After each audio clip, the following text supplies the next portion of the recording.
Hello, everybody, and welcome to another episode of the Modern Lending Podcast. I'm your host, Alec. Today, we're going to be talking about the post-closing customer experience. And I brought on two guys, and we're going to laugh about this in a minute, and I'm going to do introductions in a minute, but two guys that have made a massive impact in my career, just in what they do. These are podcast leaders, industry leaders, thought leaders, very incredible gentlemen that I'm excited to have a conversation with today. And we're going to unpack what it means to have this post-closing relationship. What do? You're in a transaction for 30 days with a customer. They're getting financially naked with you. And then what? Do you drop them off a cliff? Do you put them on a drip campaign? What do you do? And we're going to piggyback off an episode of their podcast that I was listening to and laughing and dying hysterically. So without further ado, let's kick it off with Dustin Brohm and Phil Treadwell. Rock and roll.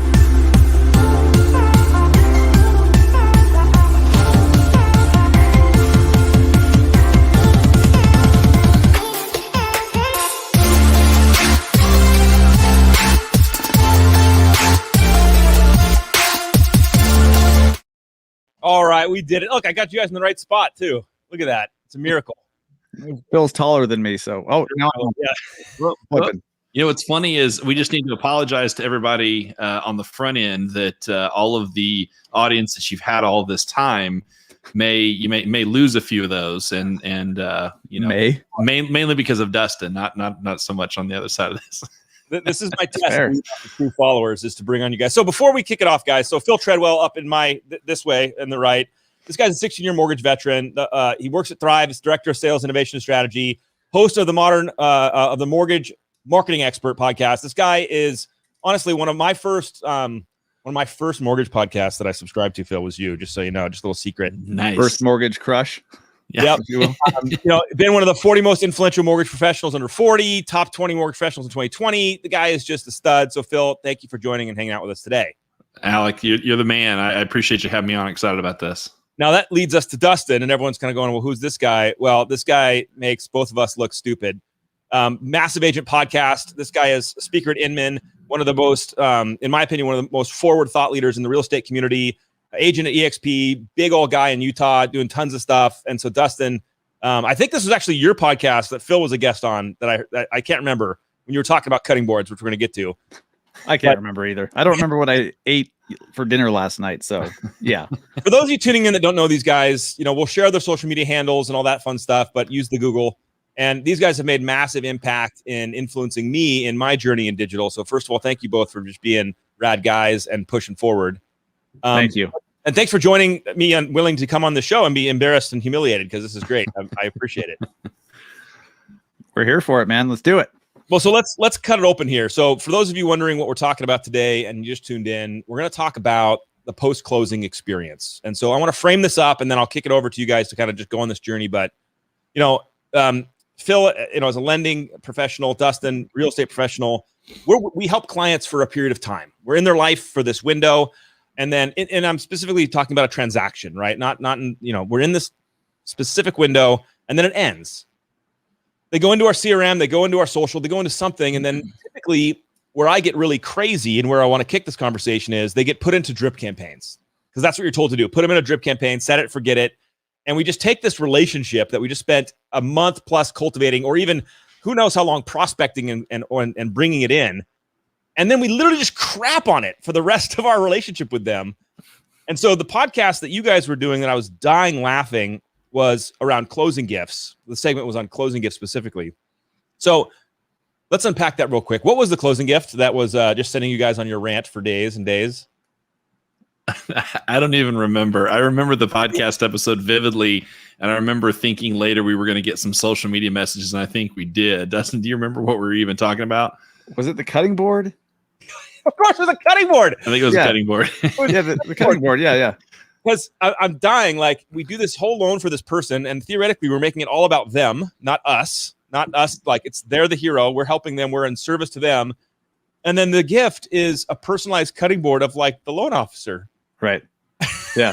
So the egocentrism of that is insane. And it's funny because it's not even just cutting boards. We have this illusion in our minds as mortgage and real estate professionals that any gift we have needs to have our name and our logo and our contact information all over it. So, another big one is like Cutco knives. Yes. Okay, first of all, Cutco knives are incredible products, right? Great knife. And I have got a few in my drawer that last forever. But it's like, we're going to give them a serving spatula with Dustin Brohm, Massive Agent podcast, like all over the front. I use that because Dustin would never do that. But we have this idea in our mind that they're going to forget about us if we don't make sure that every time they cut an apple or serve a piece of pie, that their real estate logo is on there. So I think it's bad form. I think we need to rethink how this is done. And I think that there's some people out there that say if you don't have your name or logo on it, that you can't write it off on your taxes. That's a lie too. And so, yeah, it's something that I think we get pretty passionate about, because we talk about this customer journey of this, pre-transaction, right? That know, like, and trust journey we try to take people on. We talk about how intentional we need to be in bringing people into our ecosystem and learning, creating relationships with them. And then we make sure in the middle of the, during the transaction as it's happening, that we're creating this great customer experience, and the transaction's closed. And after all that intentionality, at all that customer journey, the best thing we can think of is a cutting board or a Cutco knife with all of our crap posted all over it. And that was what I think the rant that we were on in that particular podcast episode. Well, and I laugh too, because people change companies, they change logos. All of a sudden, your logo is different now that you gave them that, and it's different. And again, this the egocentric nature of this must have my name on it. Here, how honored do you feel? And by the way, so realtors are just as guilty at this. No, no way. By the way, Jeannie's like, the Cutco sales reps are relentless, though. They should become loan officers. That's perfect. They do a great job. Realtors are ridiculous. We're cut from the same cloth, right? LOs, realtors, we all serve the same client, just from different sides of the deal. You're right. Our brain, like, we have this brain fart that happens as soon as the deal's done. Now, yes, we want them to remember us. We want to stay in touch with them. Yes. But we think that because our mentor gave Cutco knives or a cutting board with the logo right across the front, so you get garlic stuck in it, and then you end up throwing it away anyways because it stinks. We think that that's the solution. Like, I've received some nice cutting boards and we use them, but, like, no joke, you get garlic stuck in the damn thing, like in between the L and the E, and it's weird. So we can do so much better. We want people to remember us, but we do that not by a logo or a phone number or being tacky. We do that by doing something kind that they don't forget. Something thoughtful, something that it only took 3 minutes of research, or maybe listening once in a conversation with them where they tell you who their favorite baseball player was on their favorite team. And then at Christmas time, you go on Amazon and find them a little starting lineup figure of that baseball player, and they cry. Like, that happened to me with one of my clients. And that was so easy. The gift was like $12. Yes. But my logo was not on their jersey. It was a Chicago Cubs jersey. But they'll never forget it because it was actually thoughtful. So that's the part that people are missing. So yeah, Jason's like, oh damn, I thought clients love the cutting boards, and they would if they're a chef. Like I'm saying, like, Dustin's nailing it. Like, if you're listening and if you're thoughtful and intentional, and you find out they're a sous chef or they're trying to, then it's like, yeah, maybe a really high-end knife that doesn't have your logo or a nice cutting board is the right gift. I laugh a lot, or I not laugh, but like gallows humor. So, like, my grandfather was an alcoholic, and my sister is a 15-year recovering alcoholic. And so I'm like, everyone's like, well, I just give nice alcohol, like nice wine to people. I'm like, do you know, do they have a drinking problem? Like, that's a terrible thing to send to somebody if they're like a recovering alcoholic. You don't know, but the thoughtfulness wasn't there. You just kind of set it and forget it, and you're blowing it. It's like I send meat baskets to the vegetarian. That's smart. Really nice deli meats. Like, what are you doing? And I think some of these gifts, you're on the right track, right? Send something of quality, send something that they're willing to keep. You don't want the tchotchkes that, as we go through the expos, right? They give you the big canvas bag and you go from booth to booth and you put the stuff in there and then you throw all the stuff away later. You want to have some thought in there, right? One of the things that successfully, or that I've used successfully in the past is a wine opener, like a really nice, chef's wine opener. But you don't put your logo huge all over it. Maybe you strategically placed or whatnot, but that's something someone puts in a drawer. Because let's be honest, if you are a wine drinker, Yep. No matter how many you have, you're going to run out eventually, and you're going to go to the back of the drawer and you're going to pull the one forward, right? The cutting board in principle, I think is an okay idea. What we're saying is don't plaster your name all over the front of it. This isn't a billboard for every time they, cut an apple or prep, meat that they want to see your face. And, Dustin, what he's saying tongue in cheek is actually kind of true. If you go to clean a cutting board, between the letters, like food gets stuck in there, and that's kind of a pain in the butt. You have to think about the real world application of this stuff that you're thinking about. So, obviously we're beating the cutting board to death here, but think of a quality gift that is thoughtful, something that they're going to keep around, that they don't just want to immediately throw away. And if you've done your job at creating a relationship with people throughout the transaction that you're supposed to have, you should have some notes about their likes, their interests, their family. You should be able to put a little bit of intentionality into some type of a quality gift that doesn't have to be all about you. Well, so let's go on gifting for a second. We'll talk about post-closing. We're going to break it up into a couple of segments. Let's talk about gifting. Do you guys recommend gifting? And if so, what's the process that you might recommend, and what questions do you ask? How do you store that information? You're talking a lot of getting detailed here. What do you guys recommend a coach do? It's so easy. Yes, I recommend giving gifts. Absolutely. It's so easy to do if you actually give a crap about your clients and listen to what they say. Like if you have genuine conversations with them and you learn what they do, what they like.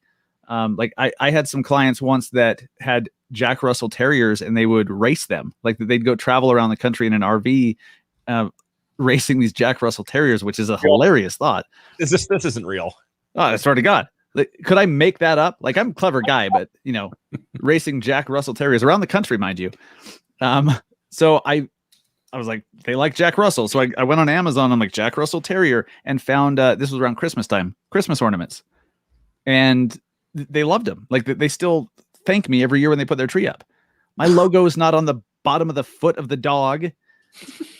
It's really a simple thing. If you're somebody that actually speaks with your clients like a human being, and you care about them a little bit, and the information doesn't go out the other ear, you're going to remember these little tidbits. And it's so easy to find something that's memorable and impactful for them. That's all you have to do. That's it. Period. Phil, anything to add to that? No, the only thing I would add is, you can very easily take someone on your team and make them a quasi director of first impressions. As soon as you bring someone in, they're the person that's going to be setting up that customer experience anyway. You can very quickly put a form together. I know like Zenix has some cool forms that you have like these personal profiles where you can find out what they like, where they went to school, what the teams are. And I think especially if someone is an alumni of a school or university, that's always a safe bet. People are typically very passionate about their college teams and sports. People are very loyal to specific brands. It doesn't take a lot of intentionality on the front end to have that director of first impression, ask some questions, feel that out. Number one, those probing questions, people really like that you're taking that much of an interest in them.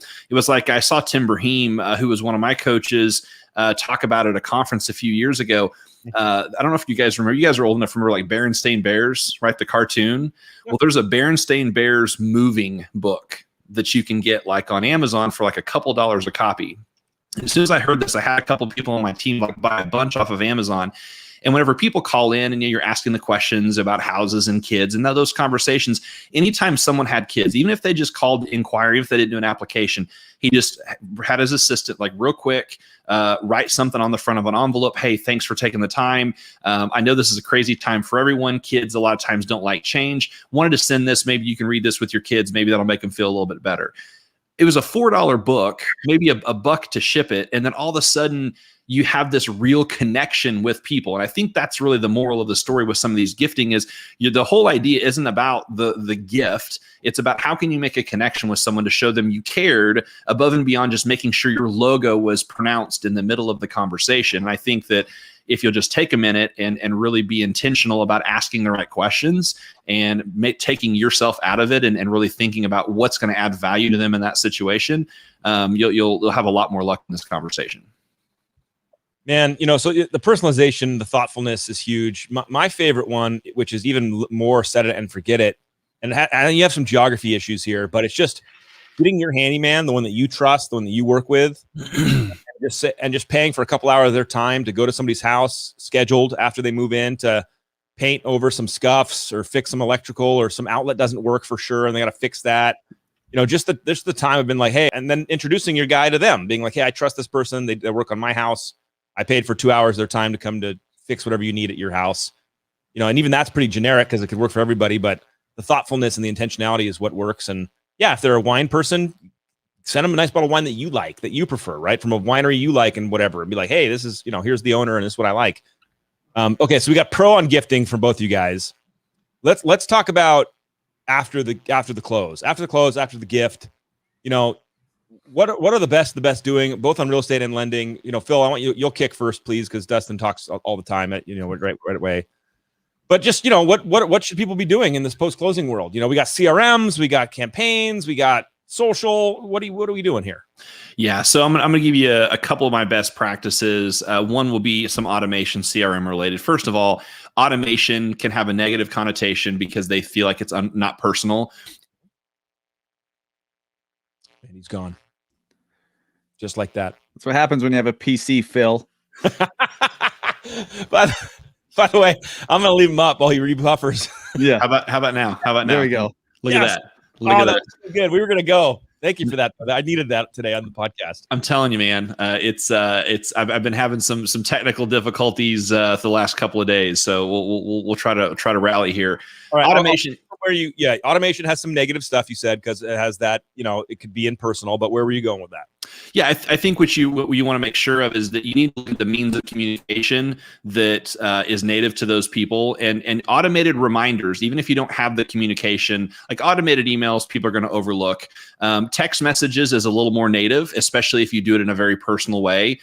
So make sure that you reach out on the birthdays, the anniversaries. Don't just say, hey, I want to check on your mortgage for mortgage catch up. If you're going to follow up with people, follow up for reasons like, Alec, I love what you talked about of having handymen, come by and do some paint touch-ups. And, another one that I thought was really cool is air filter change. Hey, I just want to let you know it's time to, change your air filters or things like that. When it comes to gifting specifically, I actually stole this idea from Shannon Milligan, which is a friend of Dustin and I's. She's a phenomenal realtor in Richmond, Virginia. And what she does is she finds a local bakery and lets them say, hey, people are going to call you or they're going to come by and say, hey, here's a code or here's, a coupon or something that Shannon gave me. And on their birthday or on an anniversary or whatever, she sends them an email or sends them a card and says, hey, go to this local business, put it on my tab, grab yourself a cupcake or a brownie or whatever you want for your birthday. I thought that was a really cool idea because two things. One, you're not assuming that someone likes something that they don't like they can go pick it out themselves. And number two, you get to incorporate a local business and you're patronizing that business. And she just has an account. And then when people come by, she settles up once a week or once a month. So I think that there's ways that are more high touch or more high tech, both of which are very, very important. I love that integration with the local business. That's such a cool way to kind of expand your brand, bring in other people, share the love, and let them get what they want to get. Dustin, What do you got, dude? So Shannon apparently has all the good ideas and is just, sending them through us. Cause I also learned from her, she created a Facebook group for past clients and she calls it her MVP group. I think this is so genius because the drip campaigns where you remind people of daylight savings and, light bulbs.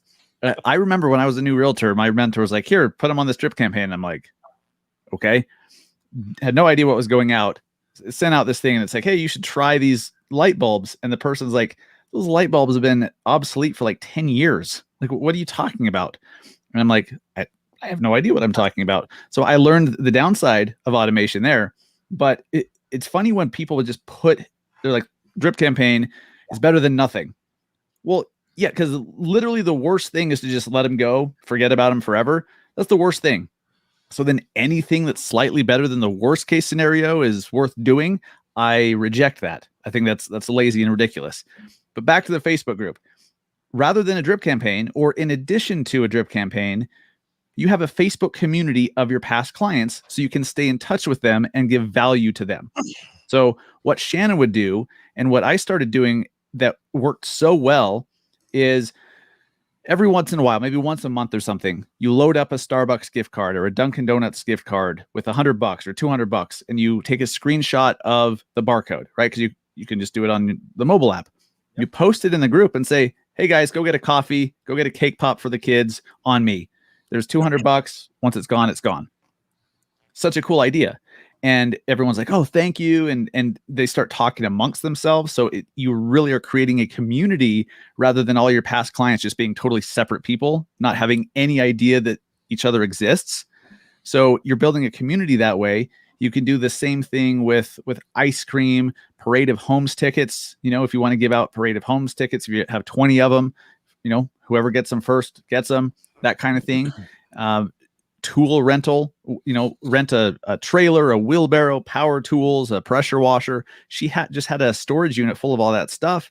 And whenever somebody wanted to borrow it, they'd, you know, chime in and she'd give them access to go get it.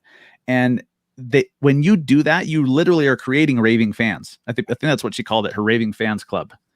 And that is what gets people referring you to others, is when you do something special to help them that they know is above and beyond.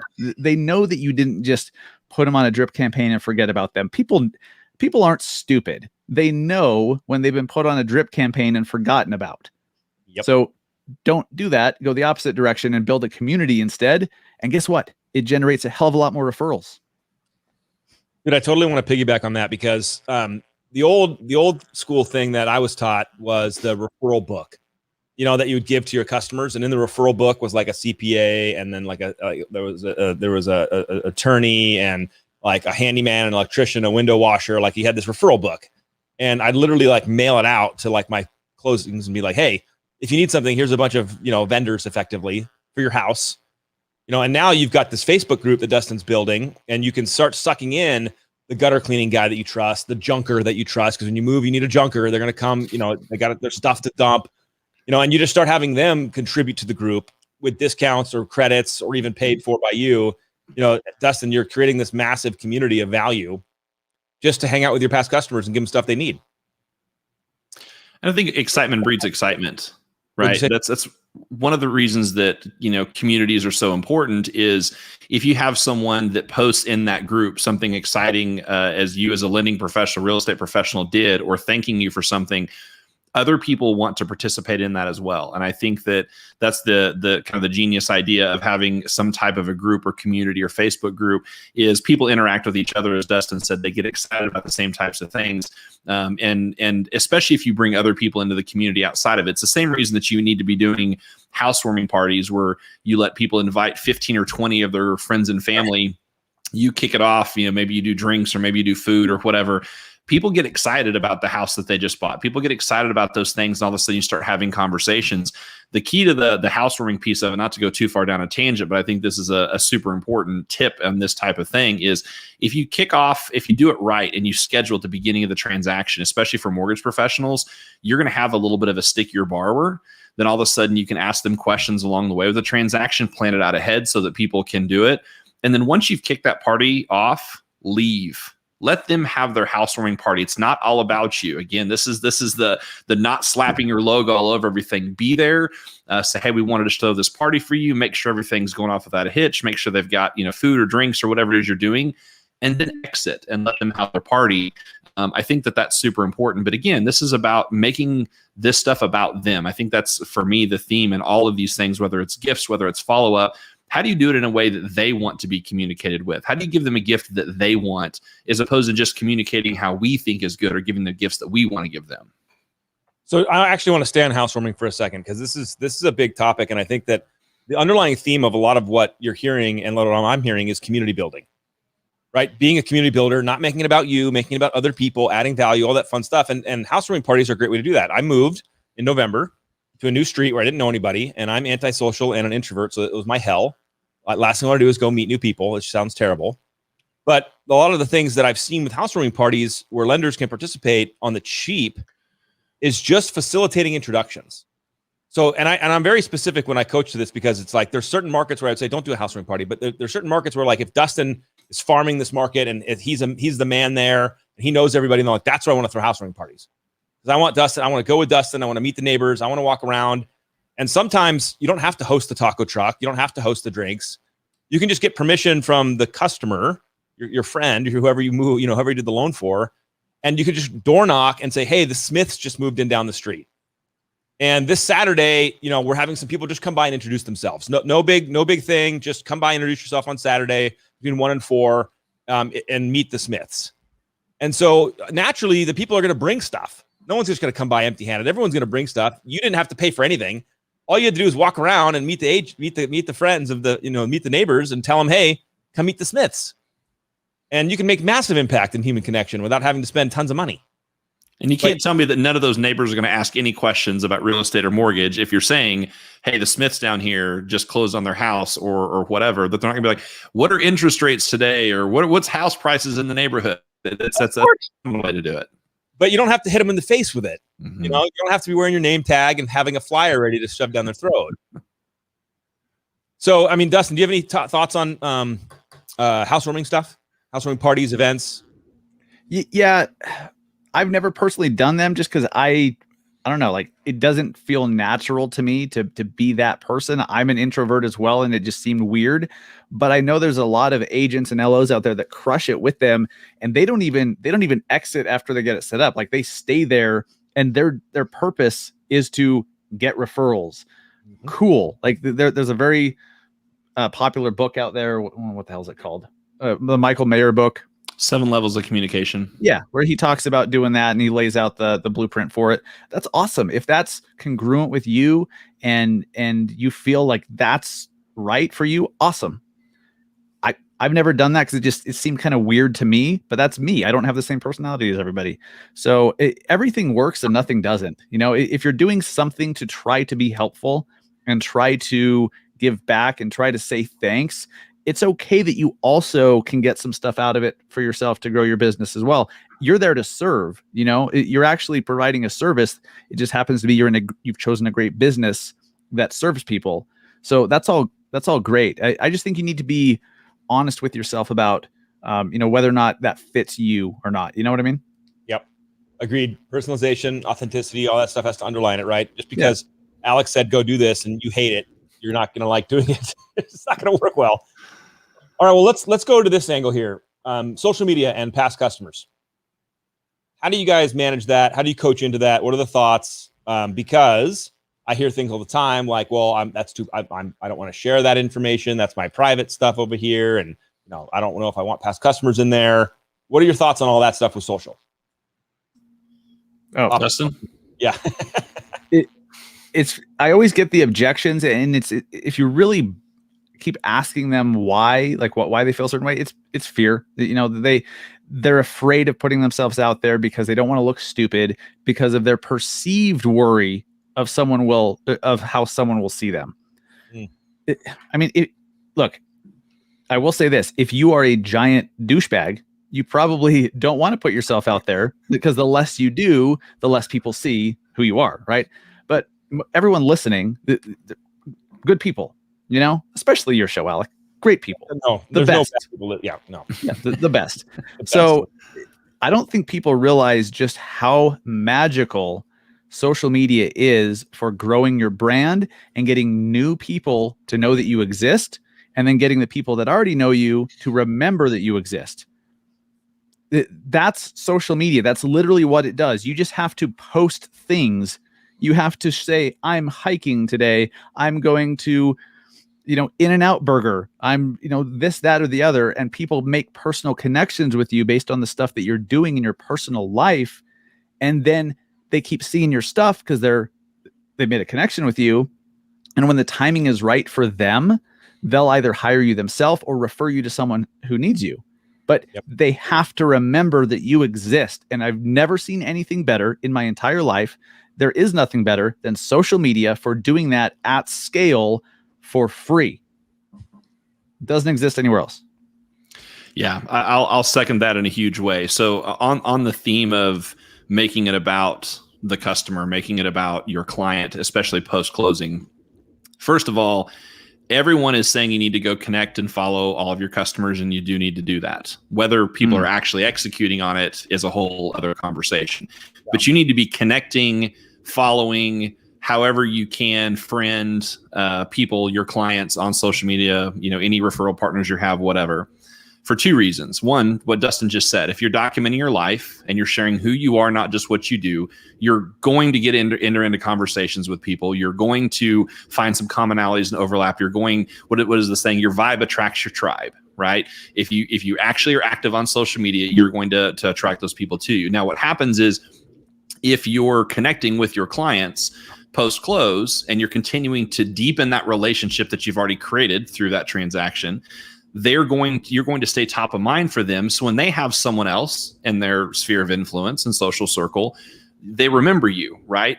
But you can't just put out content about your business, right? What do we say whenever there's too many commercials, people change the channel? If you're connecting with your clients and then all you're doing is talking about mortgage and real estate, no one's going to pay attention to that. So I think that is probably one of the most important parts of a post-close nurture, is to connect with them and then put out content that they actually might find informative or entertaining, or that voyeuristic thing we all have. There's a reason Facebook stalking is a term, right? We all kind of want to know what's going on in people's lives. But the other most important part of it, and if people think about social media and they don't do anything but this, if you post something on social, only a certain percentage of people that follow or connected with you are going to see it. But if you go comment on their post, they're almost always going to see it. So the most important part about social media is to be social and go engage with other people. So keep that list of past clients. And as opposed to having an automated message go out, maybe set an automated reminder for yourself and you time block a little bit each week to go and find one of the more recent posts of your clients and comment on, hey, that looked like a lot of fun. You were showing your son on a wave runner on the lake, or that the barbecue looked cool. I can almost smell the meat through the pig. I don't care what it is. Go make a meaningful comment and engage with them. Because again, they're going to see it. Then what are they going to do? They're going to respond to the comment. They're going to be obligated to look at your profile. The algorithms will be like, these guys are looking at each other's profiles. They probably want to see each other's stuff. And all of a sudden your content goes higher and higher. So again, this doesn't need to be complicated for people. Just document your life, engage with your people, put out content that doesn't suck, meaning don't talk about mortgage and real estate all the time, and keep doing that over time. And all of a sudden your influence grows and you start getting more business. Pretty simple. I don't understand why you wouldn't want to connect with your clients unless it's a client that you don't like and you didn't get along with, right? But if you're doing all the stuff that Alec talks about every single week, anyways, you're attracting the right people that already know who you are as a person. They get your personality and you're a fit, so they're probably going to be friends, at the end of the deal. So why wouldn't you want to connect with them? I'm trying.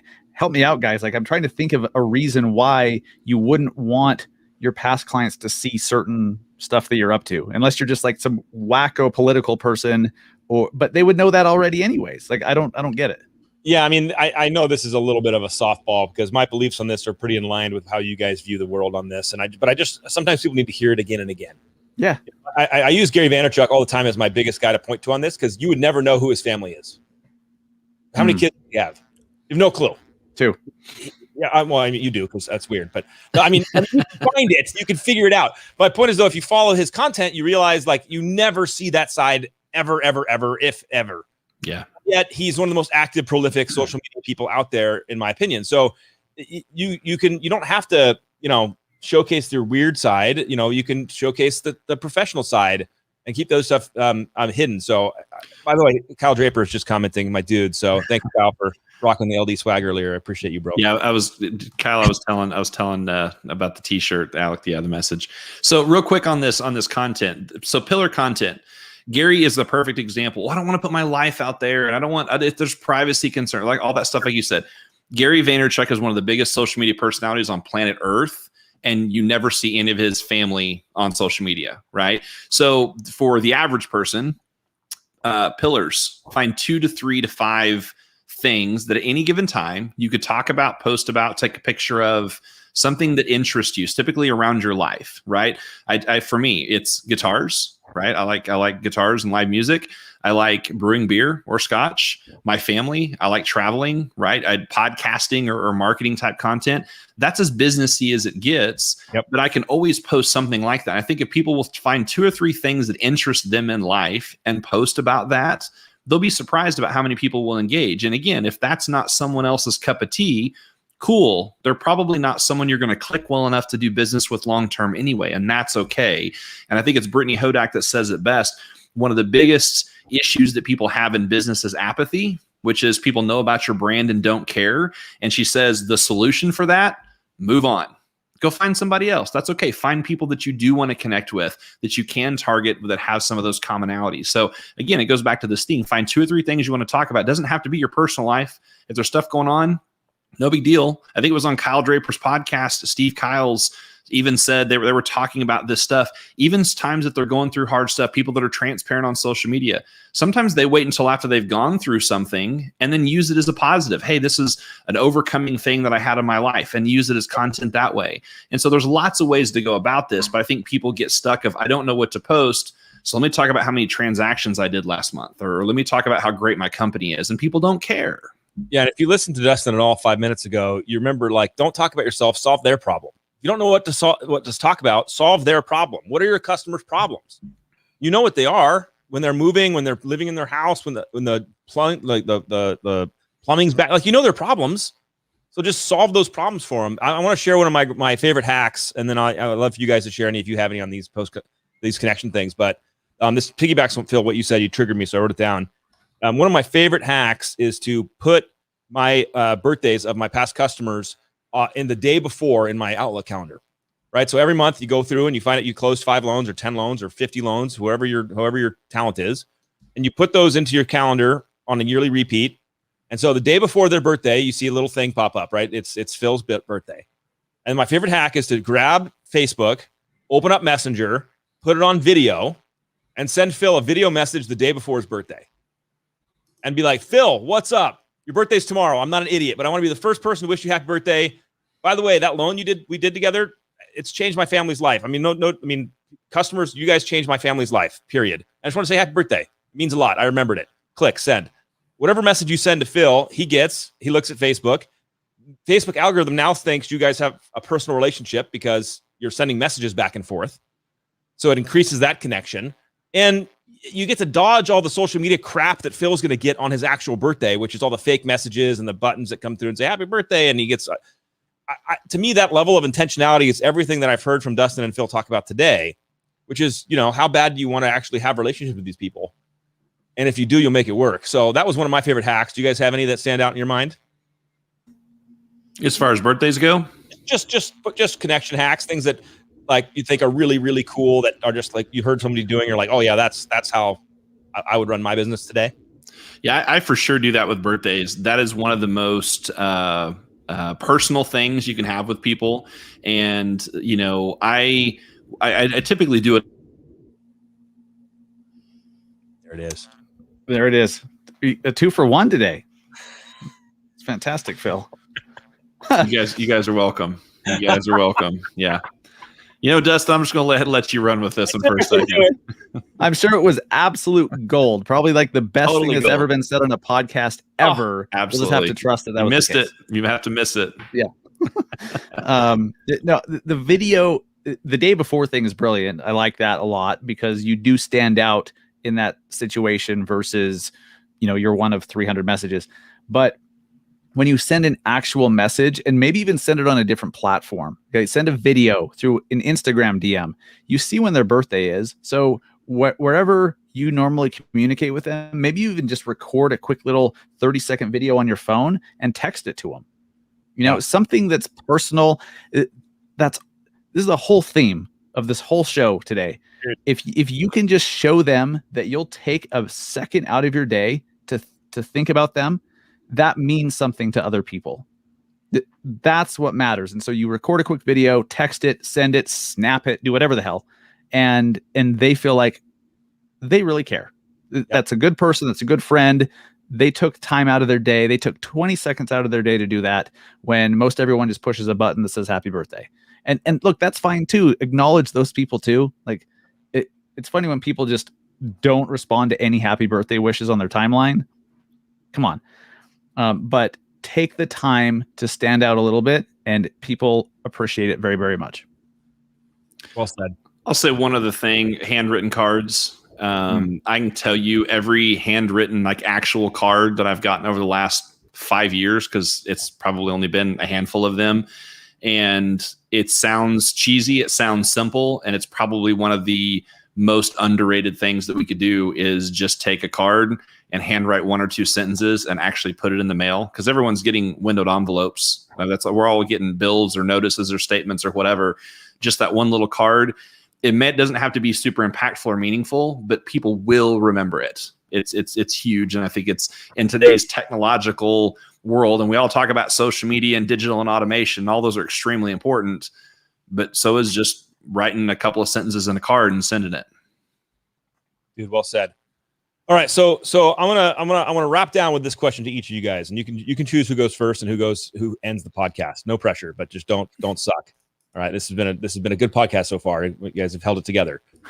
So, in a few sentences, as quick as you can, I want you to summarize what somebody should do for post-close. Just bang, bang, bang, bang, bang. Here's what you should do as a plan for a loan officer, even if they're brand new to the business. Here's my experience. Here's what the best do. Do these 4, 5, 1, 2, 3 things, whatever it is, and just really succinctly, what should somebody do for a strategy? I'll go first. That way Dustin has all the pressure of not sucking there at the end of your podcast here. I can take it. I think the first thing you need to make sure of is that you've paid attention and learned something about your client throughout the transaction. We think that we've created a relationship with someone because we've walked through a mortgage or real estate transaction with them, and that's not the case. So you actually need to find out something about your borrower, your buyer, whatever the situation is, whatever side of the business that you're on. Find out 2 or 3 things about them that you can continue to go to show them that you've paid attention or taken interest in their life. That makes it very easy to come up with a closing gift. It makes it very easy to give you a reason to comment on their posts on social media. Makes it very easy for you to find reasons to continue to follow up with them.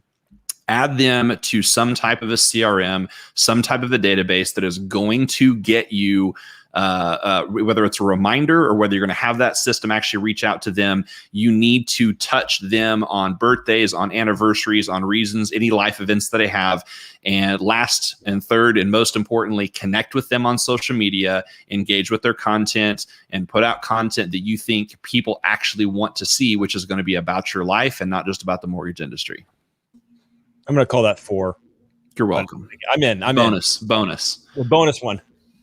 And all right, piggyback, or you add anything? I'll reiterate. I mean, because that's everything. There's really nothing to add to that. Thank you very little, Phil. But stole your thunder anyway. Totally. But I want to reiterate the importance of that. But I did think of one extra little tip to help you stay in touch with people. I mean, you've got to start having conversations as a human being with people throughout the whole transaction. Learn what they're interested in: music, bands, sports teams, family stuff, interests, all of that. Because some random little comment, boom, there's a gift that can keep on giving for years and years and years. So pay attention and be genuinely interested in that. So do that. The Facebook group community is a great way to have them start to see, oh my gosh, I'm not the only one here. There's other people that are having a good experience too. Maybe we should refer them, there's something that happens when it's not just you that had an experience, it's a shared experience. And the person who you had the experience with, the realtor or the LO, you're like, oh my gosh, it wasn't just me. They must really be better. We thought they were good, but we don't know anyone else who's worked with them. That can really help generate long-term referrals. But that tip, when you connect with them on social, favorite them. Okay? Add them to your favorites or VIP list or whatever the hell it's called. So then whenever they post, it shows up on top. Yep. That can work with leads and prospects. And, if you're trying to, recruit an agent or an LO to come to your team or your, wherever you're at, that's how you stay in touch with people. Make sure that their content shows up at the top, and then comment on their stuff when it pops up so that you show up in a very natural way and they remember you. So all of that good stuff. Phil, nice job. Way to wrap that up, Phil. You know what? I'm so glad we have this on the record. This may be the first time in years of our friendship and business partnership that he has ever paid me a compliment publicly. This is good. We got it on the record here. That can't possibly be true. I've done it at least one other time. At least. My friends, Dustin, Phil, thank you guys both for bringing your wisdom, having some fun, sharing some actual real talk about what people should be doing, man. You guys are a wealth of information. Like I mentioned before, as we wrap up here, follow these guys, engage in their content. They've been doing this for a lot longer than myself, and they're just dropping pearls all day long. So Phil, Dustin, thank you both very much, man. I appreciate you guys. Alec, thanks for what you do for this industry, man. You're putting out great content and you're helping a lot of people. So we appreciate what you do as well. All right, everybody, that wraps it up for today on the Modeling Podcast. We'll see you all on the internet. Have a wonderful day.